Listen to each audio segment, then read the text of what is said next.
শান্ত ও স্থিতিশীলতার আশায় বুক বেঁধেছিল বিশ্ব, কিন্তু আবারও উত্তাল হয়ে উঠল হরমুজ প্রণালীর নীল জলরাশি। আটলান্টিকের ওপার থেকে আসা মার্কিন রণতরীগুলোর গর্জন আর পারস্য উপসাগরের উপকূলে একের পর এক বিস্ফোরণের শব্দে যেন নতুন করে যুদ্ধের দামামা বেজে উঠল।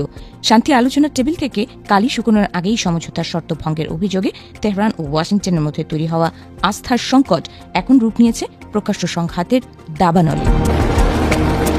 ঘটনার সূত্রপাত সোমবার, যখন ওমান উপকূলের অদূরে আন্তর্জাতিক জলসীমায় চলাচলকারী 3টি বাণিজ্যিক জাহাজে রহস্যময় অজ্ঞাত বস্তুর আঘাত লাগে। জীবন বাঁচাতে নাবিকদের আর্তনাদ আর আতঙ্কের খবর ছড়িয়ে পড়ে বিশ্বজুড়ে। সেই ঘটনার রেশ কাটতে না কাটতেই মার্কিন সেন্ট্রাল কমান্ড এক চাঞ্চল্যকর বিবৃতিতে আঙুল তোলে ইরানের দিকে। ওয়াশিংটনের অভিযোগ, হরমুজ প্রণালীতে বেসামরিক নাবিকদের লক্ষ্য করে ইরান এই বিপজ্জনক হামলা চালিয়েছে, যা কেবল উস্কানিমূলকই নয়, বরং চলমান যুদ্ধবিরতির এক চরম অবমাননা। এক কড়া প্রতিক্রিয়া জানাতে খুব বেশি সময় নেয়নি পেন্টাগন। সেন্টকম তাদের সামাজিক যোগাযোগ মাধ্যমের বার্তায় ঘোষণা দেয়, ইরানের এই অযৌক্তিক আগ্রাসনের কঠোর মূল্য দিতে হবে যুক্তরাষ্ট্রকে। যদিও ঠিক কোথায় এবং কিভাবে এই পাল্টা হামলা চালানো হয়েছে তা গোপন রেখেছে মার্কিন সামরিক কর্তৃপক্ষ। তবে আকাশ আর জলপথে সেই অশুভ সংকেত যে বড় কোনো সংঘাতের ইঙ্গিত দিচ্ছিল, তা বুঝতে বাকি ছিল না কারো। দূর থেকে আসা সংবাদের সত্যতা মিলল ইরানের অভ্যন্তরেই। পারস্য উপসাগরের তীরবর্তী ইরানের দক্ষিণাঞ্চলীয় সিরিক ও কেশম এলাকা নিয়ে উঠল প্রচণ্ড বিস্ফোরণের শব্দে।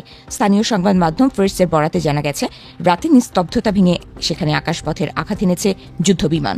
বিস্ফোরণের উৎস ও ক্ষয়ক্ষতি নিয়ে ধোঁয়াশা থাকলেও পুরো অঞ্চলে এখন চাপা আতঙ্ক আর অনিশ্চয়তার মেঘ। বিশ্বের অর্থনীতির লাইফলাইন হিসেবে পরিচিত হরমুজ প্রণালী দিয়ে প্রতিদিন প্রবাহিত হয় বিশ্বের 1/5 তেল ও গ্যাস। এই অঞ্চলে নতুন করে উত্তেজনা ছড়িয়ে পড়ায় বিশ্ববাজারে তেলের দাম নিয়ে এরই মধ্যে শুরু হয়েছে অস্থিরতা। বৈশ্বিক বাণিজ্যের প্রধান এই করিডোরটি এখন পরিণত হয়েছে দুই মহাশক্তির ক্ষমতার লড়াইয়ের রক্তাক্ত রণক্ষেত্রে। তবে ইরানও বসেনি, তারা পাল্টা তোপ দেখেছে সমঝোতা ভঙ্গের অভিযোগে। তেহরানের দাবি, গত 18 জুন স্বাক্ষরিত যুদ্ধবিরতির ঐতিহাসিক স্মারকের 10 নম্বর শর্ত নির্লজ্জভাবে লঙ্ঘন করেছে ওয়াশিংটন। ইরানের পররাষ্ট্র মন্ত্রণালয় থেকে দেওয়া এক অগ্নিছড়া বিবৃতিতে জানানো হয়েছে, ইরানের জ্বালানি তেল বিক্রির ওপর আরোপিত নিষেধাজ্ঞায় যে অস্থায়ী ছাড় দেওয়ার কথা ছিল তা বাতিল করে যুক্তরাষ্ট্র প্রমাণ করেছে যে তাদের কোনো প্রতিশ্রুতি বিশ্বাসযোগ্য নয়। শান্তি আলোচনার 20 দিনের মাথায় এমন নাটকীয় অবনতি বিশ্ববাসীকে এক গভীর সংকটের মুখোমুখি দাঁড় করিয়েছে। একদিকে হরমুজ প্রণালীতে জাহাজ হামলার দায়ভার, অন্যদিকে মার্কিন অর্থনৈতিক নিষেধাজ্ঞার বেড়াজাল, সব মিলিয়ে ইরান ও যুক্তরাষ্ট্রের মধ্যকার এই কূটনৈতিক যুদ্ধ এখন সরাসরি সামরিক সংঘাতের দ্বারপ্রান্তে।